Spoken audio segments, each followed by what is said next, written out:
O texto, o roteiro, ele é um meio entre a ideia e a realidade. Ele funciona como se fosse um guia, um mapa, em que a gente pega todas as informações, tira o máximo possível de lá e transforma tudo em realidade. Ou melhor, a gente dá vida a esse texto. Eu sou a Andréa Leopoldino, eu sou atriz, sou produtora cultural e eu sou formada no Instituto Lee Strasberg em Nova York.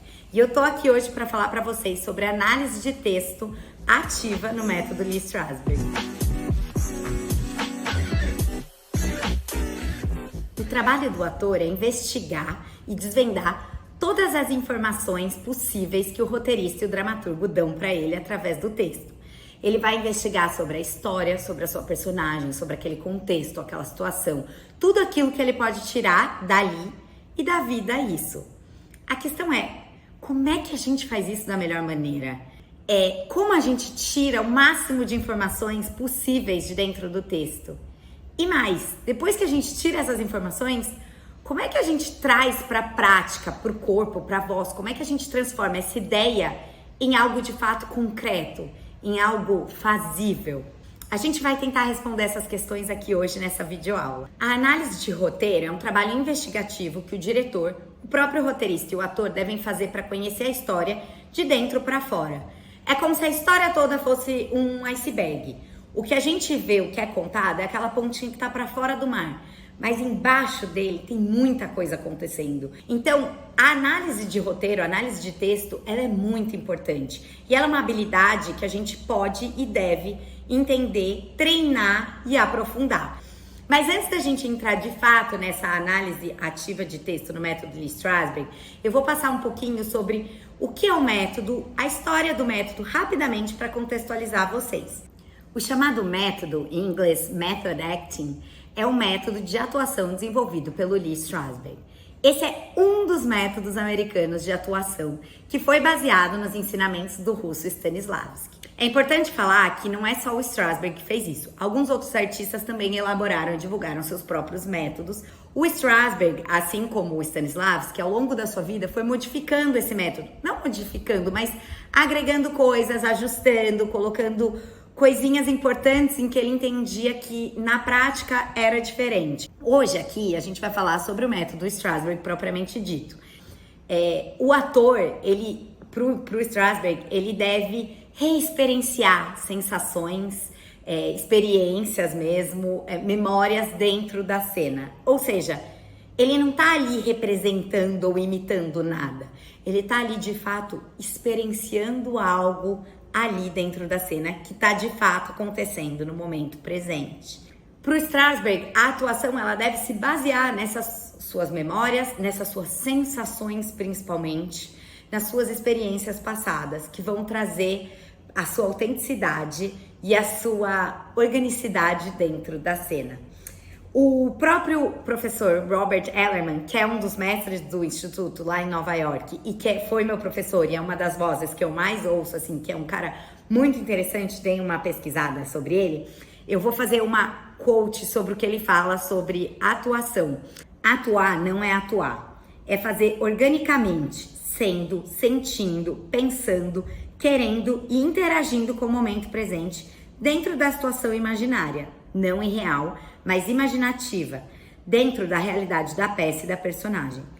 Atuar é a forma da arte biológica, ou seja, imaginação e comportamento dentro da organicidade da ação. O método ele tem como intuito treinar o ator a usar a sua fisicalidade, a sua memória emocional e sensorial para reforçar a autenticidade, a concentração, a imaginação, o toque pessoal dentro de cada performance. E para isso, o Strasberg desenvolveu uma série de exercícios e práticas que servem como ferramenta para o ator. Eles chamam de training and drill, para o ator de fato treinar essa capacidade, esses exercícios que são o relaxamento, a memória sensorial e a memória emotiva.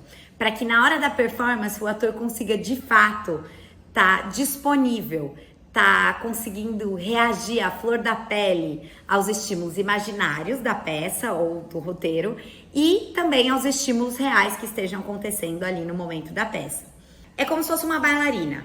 A bailarina, ela aprende um passo, ela vai na barra, e ela treina esse passo. Por exemplo, um plié. Ela treina o plié, ela treina o plié, ela treina o plié. Depois ela vai para o centro da sala e ela aprende uma coreografia. E aí ela treina partes dessa coreografia. Depois ela treina a coreografia toda. E aí ela vai pro show, pra performance de fato, pra apresentação de balé e executa tudo aquilo com maestria. Então, pro Strasberg, isso é importante, que o ator entenda que esse treinamento na barra de plié, plié, plié, plié, plié, ele vai dar pra bailarina uma base concreta na coreografia de fazer um plié sem pensar em estar fazendo um plié. Essa é a ideia do método, é que o ator, ele treine bastante o seu músculo emocional, a sua fé cênica, a sua criatividade. Isso está tão treinado que na hora da cena, isso simplesmente acontece. Para o Strasberg, e na real, acho que para qualquer método de atuação, existem 3 camadas nessa atuação. A primeira camada é o texto, que é a ficção, que é a história, que é o roteiro. A segunda camada é você, é o ator, é o seu material pessoal, é o seu relaxamento, é a sua concentração, é a sua memória sensorial e emotiva, é o seu material pessoal, o que você leva como você, ator, para a cena. E a terceira camada é o momento presente, é o que de fato está acontecendo ali na cena, é o olhar no olho e tá ali de fato na cena reagindo ao estímulo do outro ator, enfim, das câmeras ou do teatro, do público, é o que está acontecendo de fato. Então são essas 3 camadas: ficção, ator, material pessoal, e o terceiro, momento presente, cena de fato acontecendo. Como a gente não tem muito tempo, eu vou passar rapidamente por um breve resumo da história do método, que é muito interessante, vale a pena depois vocês pesquisarem a fundo. Mas basicamente o método Strasberg surgiu na década de 30 nos Estados Unidos. O Lee até então ele era um jovem ator e diretor e ele se uniu com outros artistas como Meisner, a Stella Adler e alguns outros para formar o chamado Group Theater, que era um grupo de teatro em que eles pesquisavam métodos de atuação, dramaturgia e faziam várias peças. Era como se fosse uma companhia mesmo de teatro e pesquisa. Através da vinda do Stanislavski para os Estados Unidos, o grupo começou a brilhar o olho e entender que aquele método fazia muito sentido. Mas o Stanislavski ele era um russo, então tinha algumas particularidades do método do sistema russo que não cabia ali dentro do sistema americano. E aí o Lee, então, ele se desentende com o grupo. Além disso, eles também estavam com problemas de financiamento dessas peças. E aí no final da década de 30, ali no começo da década de 40, o grupo se rompe, eles se desentendem, cada um segue um caminho. O Lee, então, foi dar aula, que ele já tinha essa questão didática muito forte nele. E aí em 1949, junto com alguns outros artistas, amigos, eles se associam, viram sócios e fundam o Actors Studio. E aí, o que era o Actors Studio? Era essa associação de jovens, principalmente jovens, que iam lá para, enfim, treinar cenas, fazer cenas. Eu vou fazer um filme, quero testar essa cena. Iam lá, testavam cena. Mas aí, conforme os anos foram passando, ele ia testando algumas coisas, ele entendeu que ali já não era mais o lugar dele. E quando ele dirige uma peça do estúdio, que era As Três Irmãs do Chekhov, a crítica o massacra, foi super fracasso. E aí ele fala, meu tempo aqui no estúdio, meu ciclo se encerra. O Actors Studio continuou muito famoso, dando muitos bons frutos, mas o Lee foi para o seu próprio estúdio. Ele abre, então, o Instituto Lee Strasberg de Teatro e Cinema em Nova York, depois ele abre uma filial em Los Angeles, e são os 2 institutos que até hoje funcionam. E foi lá no Instituto Strasberg que ele desenvolve a análise ativa de texto, que é onde a gente vai entrar agora. E ele entende que, lembrem daquelas 3 camadas, né? Ficção, material pessoal e momento presente da cena. Ele entende que o texto, a análise ativa de texto, é a ferramenta para dar conta dessa primeira camada da ficção. A gente analisa o texto, a gente vai lá, testa, valida em ensaio, volta e refaz se for o necessário. Enfim, ela fica sempre em movimento. Um erro muito comum que nós atores a gente comete é quando a gente lê um texto pensar já, o autor, o dramaturgo, ele queria falar isso por causa disso, e então é isso. O que é totalmente errado, porque o autor quis dizer uma coisa, a gente não sabe o que ele quis dizer. A gente vai tentar tirar aquilo que a gente acha que o texto traz, para nossa interpretação. Outro ponto que a gente comete muito de erro, como ator principalmente, é que a gente analisa um texto só no campo filosófico. O que é isso? Então eu analiso o texto e falo, então aqui ela tem, sei lá, uma necessidade de se provar. Tá bom, como que eu trago isso para prática? Eu tenho como fazer de fato uma atuação em que eu tento me provar? Isso é muito amplo, mas se eu pegar e falar, tá, aqui ela humilha ele para tentar se sentir superior, isso é concreto. De novo, a palavra fazível, ela é muito importante porque toda a nossa análise vai se basear nisso. Eu tô analisando, é fazível ou não é? Se não é fazível, não vai me servir. O terceiro erro muito comum é a gente colocar emoção como análise. Por exemplo, eu tô analisando o texto e eu falo, nessa parte aqui eu preciso chorar. Essa parte, alívio cômico, eu tenho que rir. Essa parte, olha que dó dela, ela tá muito triste. E aí a gente vai definindo emoções e aí chega na hora a gente fica completamente engessado. E aí qual que é a ideia da análise ativa de texto que o método traz e que eu quero passar para vocês? Que seja uma análise de texto benéfica para sua atuação, que ela esteja a serviço da atuação. Eu preciso de uma análise que de fato seja um suporte, que de fato seja um guia, um mapa e um impulso para que eu tire coisas desse texto e traga para o corpo, para a realidade, para o momento da cena. Passo 1. A gente começa o nosso trabalho de análise lendo o texto, obviamente. Essa primeira leitura é importante falar para ler de uma tacada só. Que é como se você fosse numa peça e recebesse toda aquela peça de uma vez. Ou vendo um filme, você vê o filme inteiro, sem pausa.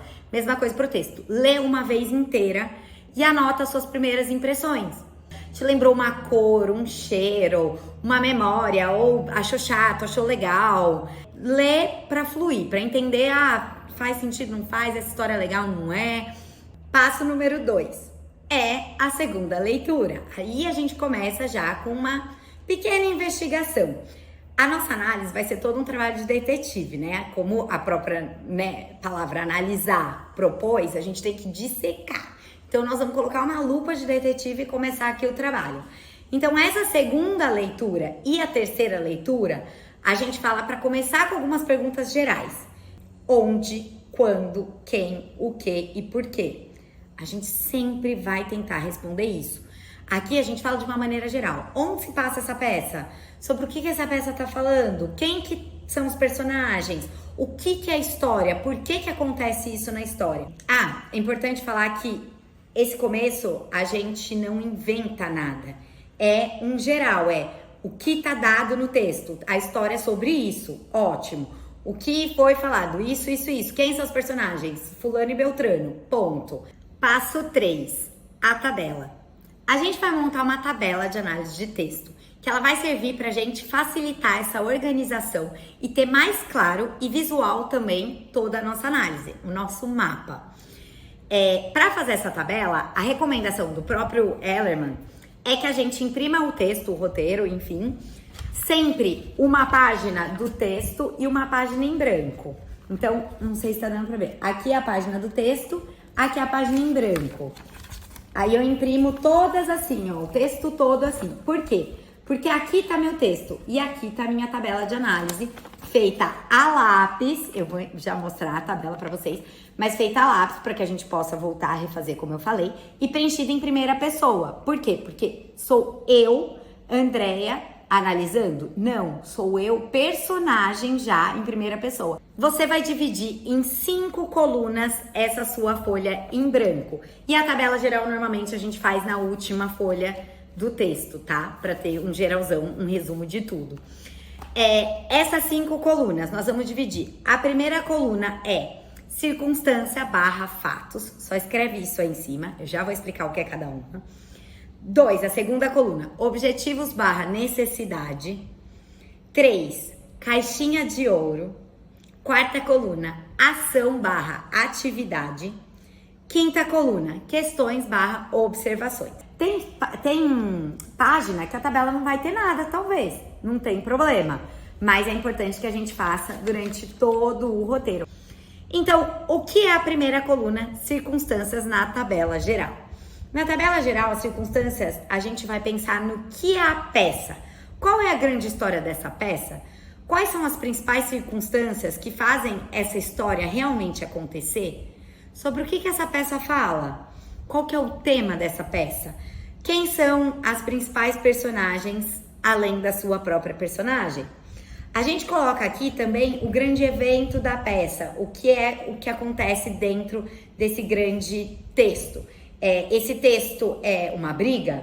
É um divórcio? É um primeiro encontro? É a história da vida dessa personagem? Que tudo que foi dado de circunstâncias anteriores, momentos anteriores àquela cena, ou fatos dados, eu coloco aqui. Então, por exemplo, eles são divorciados há 7 anos, eles foram casados, essa cena se passa na casa da mãe da personagem, ou essa cena se passa num bar em que eles se encontram. Enfim, tudo eu vou colocar aqui que é fato. Aqui a gente não inventa nada, tipo, se eu tenho lá, a mãe dela adora ele, gosta mesmo? Não sei, não tenho certeza? Vai para a última coluna. E aí pensar também nos momentos anteriores. Por exemplo, nessa cena é um casal brigando. Tá, por que eles estão brigando? Então eu vou pro momento anterior. Ela pegou, a minha personagem, eu peguei uma mensagem de texto no celular do marido e por isso a gente veio para essa cena brigar. Pensa sempre nesse momento anterior. Objetivos/necessidades, segunda coluna. O que se trata essa segunda coluna? É o super objetivo, o famoso super objetivo do Stanislavski, que é um objetivo geral da personagem. É pensar que o objetivo é sempre algo consciente da personagem, é o que ela quer, o que ela busca no outro ali. Pensando no mapa, né? Estou saindo de São Paulo, indo para o Rio de Janeiro. Na personagem, a mesma coisa. Ela tá saindo daqui, indo para lá. Por exemplo, ela busca um grande amor. Ela quer encontrar um grande amor. Cada roteiro vai ter um super objetivo. Cada personagem vai ter um super objetivo. E é importante a gente entender qual que é o nosso. Além disso, a gente coloca a necessidade. O que é a necessidade?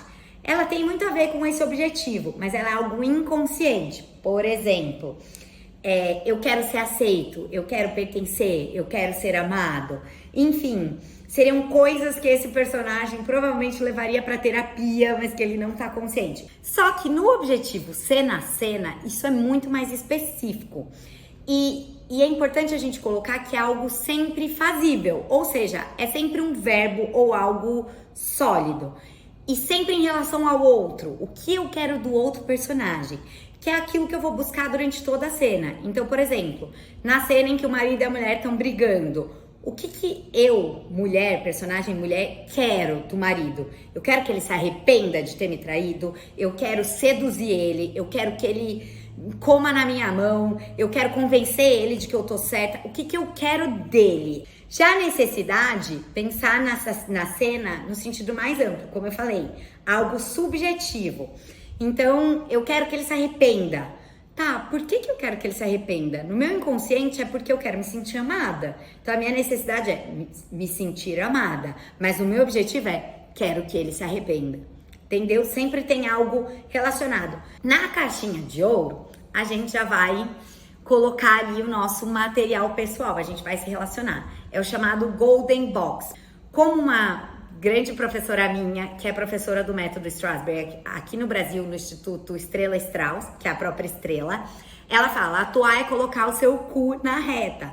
E aqui nessa coluna da caixinha de ouro é justamente isso, como eu, Andréia, me coloco dentro dessa situação, dentro dessa personagem. Vou pegar aqui um exemplo, a peça Antes do Café da Manhã, do Eugene O'Neill.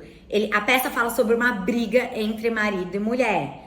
E aí, eu como pessoa, o que eu conheço dessa realidade? Eu, Andréia, eu já tive uma briga entre marido e mulher?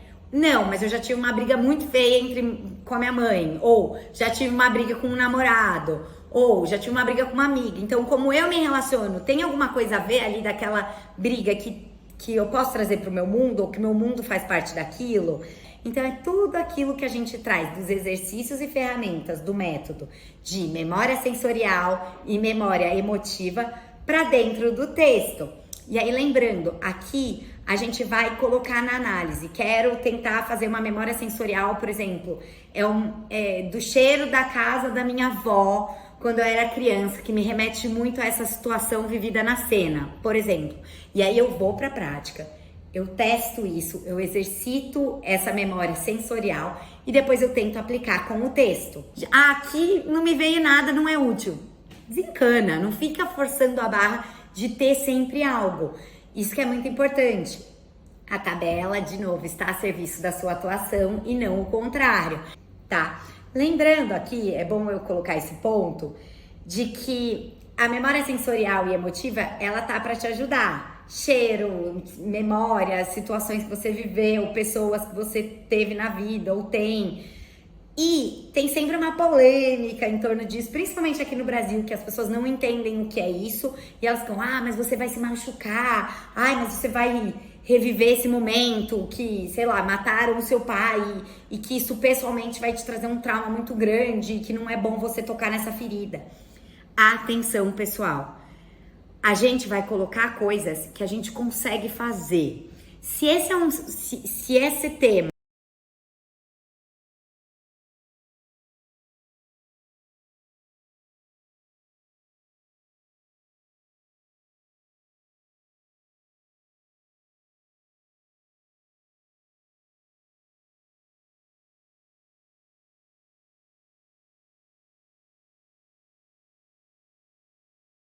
e sair.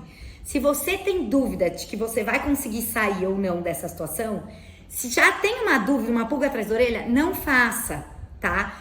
Você é a sua ferramenta, nós atores somos a nossa ferramenta. Então, tomem cuidado, vão com calma, tentem estudar o que é o método, os exercícios de fato, para que você não tente colocar ou fazer coisas que vão te machucar. A gente vai colocar toda a partitura física e psicofísica da cena, tá? Essa coluna, ela é extremamente importante, porque ela que de fato a gente vai atuar, a gente vai fazer. Vocês vão entender. É o seguinte, a gente vai separar aqui as atividades das ações. Atividades, quando a gente fala em atividades, a gente tá falando especificamente de partitura física. Então, por exemplo, vou lavar a louça, trocar o bebê, ir até a TV, ligar a TV, sair correndo, enfim, partituras puramente físicas. As ações, quando a gente fala em ação, são intenções, são ações psicofísicas, ou seja, o que eu quero do outro de fato. Então, as ações, a gente vai dividir elas como táticas. Ou seja, quando eu coloquei meu objetivo da cena, tipo, tô brigando, o evento da cena é briga entre casal, tô brigando com meu marido. Na coluna objetivos, eu quero que ele se arrependa. A coluna ações, o que vai ser a ação? Como eu vou conseguir esse objetivo? Então eu vou dividir em táticas, estratégias de como chegar lá. Então eu vou colocar verbos divididos. Então primeiro eu vou humilhar ele, depois eu vou fazer chantagem, depois eu vou ameaçar, enfim, você vai colocando verbos para chegar no seu objetivo da cena, que é fazer com que ele se arrependa, tá? Como que a gente vai dividir essas pequenas unidades? A gente chama de unidades de ação, ou beats, como é falado em inglês. E o que é isso? São blocos de ação dentro de uma mesma cena. Então, como que você vai fazer os beats? Você vai pegar o texto. Então, aqui, por exemplo, é o texto, o roteiro, e você vai colocar barrinhas. Então, eu separo um beat do outro com barras. Até aqui, por exemplo, daqui até aqui é uma unidade de ação. Daqui até aqui é outra. É como se você tivesse que contar o que está acontecendo no todo. Então, por exemplo, o evento da cena é briga entre marido e mulher. Tá, mas o que tá de fato acontecendo? Eu vou pegar o texto e colocar. Daqui até aqui, a mulher tá acusando o homem de ter traído. Desse ponto até esse, o homem assume a traição e pede desculpas. Desse ponto até esse, a mulher chantageia ele. Daqui até aqui, ela agride ele. Daqui até aqui, o homem suplica perdão. Daqui até aqui, ele lembra dos bons momentos que eles passaram juntos. Se pudesse definir unidade de ação, seria isso, momento a momento. E aí é importante a gente saber quem que é o agente de cada beat. Então, o agente é quem realmente faz aquilo, quem executa aquela ação. Então, por exemplo, no beat 1, mulher acusa homem de traição. A agente do beat 1 é a mulher, ela está acusando. O homem, ele é o reagente, ele só reage a essa acusação. No beat 2, homem assume traição, é o homem que é o agente, ele está assumindo de fato aquela traição. Então ele e a mulher só reagem. Então a gente entende basicamente qual que é o peso e qual que é essa montanha-russa da cena. Por que é interessante fazer essa divisão dessas unidades de ação? Porque a gente entende toda essa trajetória da cena e essas nuances. Quem tá uma hora fazendo, quem tá reagindo. Quem tá fazendo, quem tá reagindo. E a gente entende esse caminho da cena como um todo. E também tem algumas questões que a gente vai poder inventar respostas. Aqui nessa coluna é o momento de você inventar, criar coisas que não estão no texto. Mas lembrando, vamos criar só aquilo que realmente faz sentido, o que é útil. Por exemplo, por que ele traiu ela? Talvez a gente não tenha resposta e pra você é importante para algum momento da cena que você tem que confrontar ele, por exemplo, com essa pergunta. E aí você coloca, inventa uma resposta, tipo, ele me traiu porque ele nunca me amou. Por exemplo, isso é inventado, não tá no texto. Pode ser. Só que, de novo, atenção para inventar aquilo que for útil para a cena, para a história.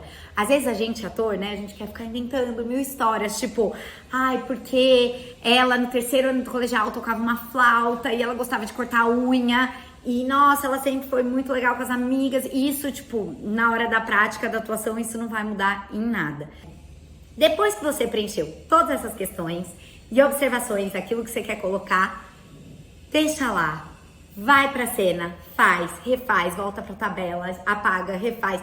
Enfim, aquilo que eu falei, a tabela é viva.